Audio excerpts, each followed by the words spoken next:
আপনারা নির্বাচনের কথা বলেছেন, নির্বাচনে সুষ্ঠু নিরপেক্ষ ভোটে যে নির্বাচিত হয় আমরা তাকে মেনে নেব।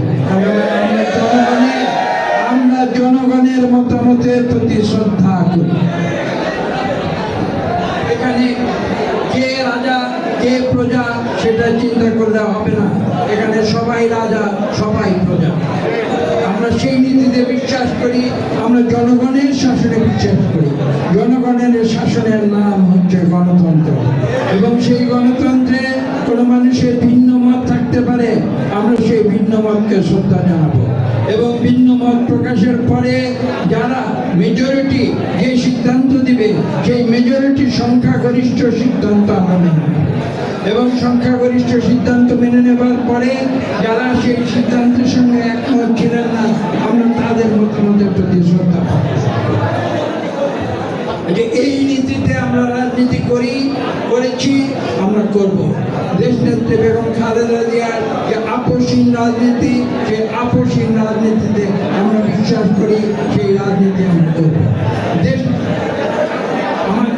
আমাদের ভারপ্রাপ্ত চেয়ারম্যান জনাব তারেক রহমান যে তৃণমূলের রাজনীতি বাংলাদেশে প্রচলন করেছেন, সেই তৃণমূলের রাজনীতির মাধ্যমে আজকে সারা বাংলাদেশ জাগরিত হয়েছে।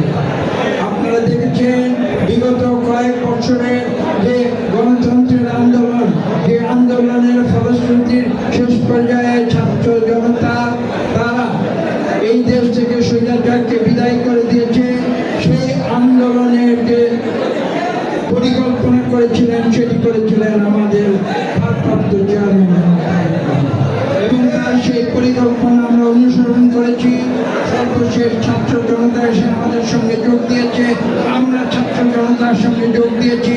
নরসিংদীতে বিশ্বের ইতিহাস সৃষ্টি করা হয়েছে। এখানে জেলখানা হবে 19শে জুলাই 2024, এখানে অন্যায়ের বিরুদ্ধে প্রতিবাদ করা হবে। আজকে এই নরসিংদীর ইতিহাস, নরসিংদীর আপনারা জানেন বৃষ্টির বিরোধী আন্দোলনে নরসিংদীর যে ইতিহাস, যে ভূমিকা ছিল, সে কথাও আপনাদের ভুলে গেলে চলবে না। কাজে এই গৌরবময় ইতিহাস স্মরণ রেখে আমরা বাংলাদেশকে নতুনভাবে গড়ে তুলব, যেখানে মানুষের অধিকার প্রতিষ্ঠিত থাকবে, এখানে মানুষের মধ্যে অর্থনৈতিক সমতা বিরাজ করবে, এবং যেখানে মানুষের সাধারণ মানুষের ক্ষমতায়ন, এই তিনটি বিষয়ে প্রতি লক্ষ্য রেখে আমরা আগামীতে রাজনীতি করে যাব। এবং আমি আপনাদের প্রতি আবেদন জানাচ্ছি, আপনারা অস্থির হবেন না, কেউ অস্থির হবেন না, কেউ কথা বলবেন না। আমি কয়েকদিন আগে একটি সভায় রাজধানীতে ঢাকায় বলেছি